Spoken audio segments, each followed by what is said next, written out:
দুৰ্বাসা ঋষিৰ অভিশাপ হনুমানৰ জন্ম। দুৰ্বাসা ঋষি এবাৰ স্বৰ্গলৈ গৈ যজ্ঞ এটাৰ আয়োজন কৰিলে। ঋষি দুৰ্বাসাক স্বৰ্গৰ দেৱতাসকলেও ভয় কৰিছিল। কাৰণ ঋষিৰ ভিতৰত দুৰ্বাসা আছিল অতিকৈ খঙাল। যিকোনো ভুলৰ ক্ষেত্ৰত যিকোনো সময়তে দুৰ্বাসাই অভিশাপ দিয়াটো ঋষি দুৰ্বাসাৰ এটা যে নিয়মীয়া স্বভাৱত পৰিণত হৈছিল, সেই কথা দেৱতাসকলে জানিছিল।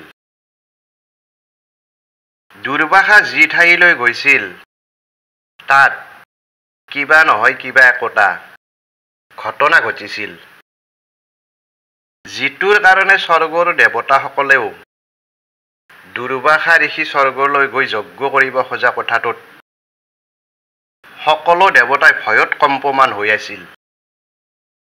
দুৰ্বাসাই স্বৰ্গলৈ গৈ যজ্ঞৰ আয়োজন কৰোঁতে যজ্ঞৰ কামত সহায় কৰিবলৈ দেৱতাসকলে স্বৰ্গৰ এজনী অপেশ্বৰী পুঞ্জিকাস্থলাক দায়িত্ব দিছিল।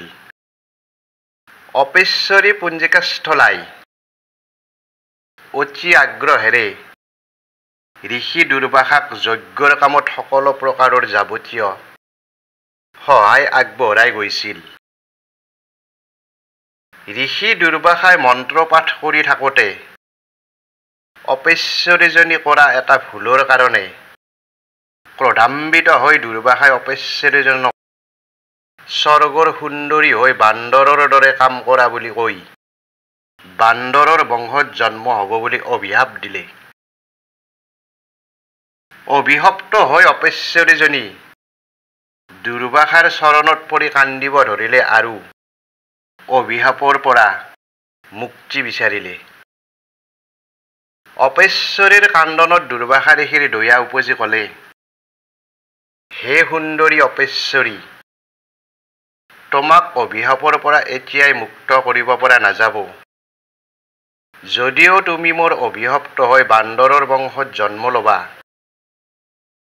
এদিন তুমি মুক্তি পোৱাৰ সমিধানো তাতে থাকিব। বান্দৰৰ বংশত তোমাৰ নাম অঞ্জনা নামেৰে পৰিচিত হ'ব। বান্দৰৰ ৰজা কেশৰীৰ লগত তোমাৰ বিয়া হ'ব। তোমাৰ ঘৰতে বান্দৰৰ ৰূপ লৈ এজন জগতৰ শ্ৰেষ্ঠ দেৱৰ আৱিৰ্ভাৱ হ'ব। বান্দৰৰ ৰূপ লৈ জন্ম হোৱা সন্তানটোৱে তোমাক উদ্ধাৰ কৰাই নহয়, জগতৰ বাবে বহুত কিবা কিবি ভাল কামবোৰ কৰিব।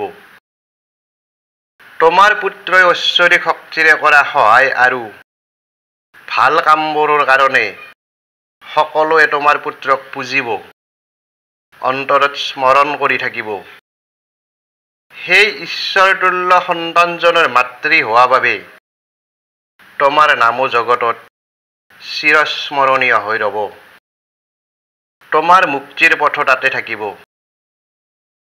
দুৰ্বাসা ঋষিৰ অভিশাপত স্বৰ্গৰ অপেশ্বৰী বান্দৰৰ ৰাজ্য কিষ্কিন্ধাত জন্মগ্ৰহণ কৰি অঞ্জনা নামেৰে জনাজাত হৈ বান্দৰৰ ৰজা কিশোৰীৰ লগত বিয়া হৈছিল।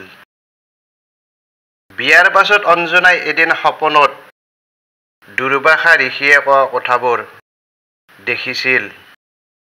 তাৰ পাছতে ল'ৰা এজন পাবলৈ শিৱক নিয়মিত ভক্তি কৰিছিল। শিৱই অঞ্জনাৰ ভক্তিক স্বীকাৰ কৰি নিজৰ বীৰ্যৰে এটা সন্তান জন্ম দিছিল, যাৰ নাম হনুমান বুলি জগতৰ সকলোৱে জানিছিল।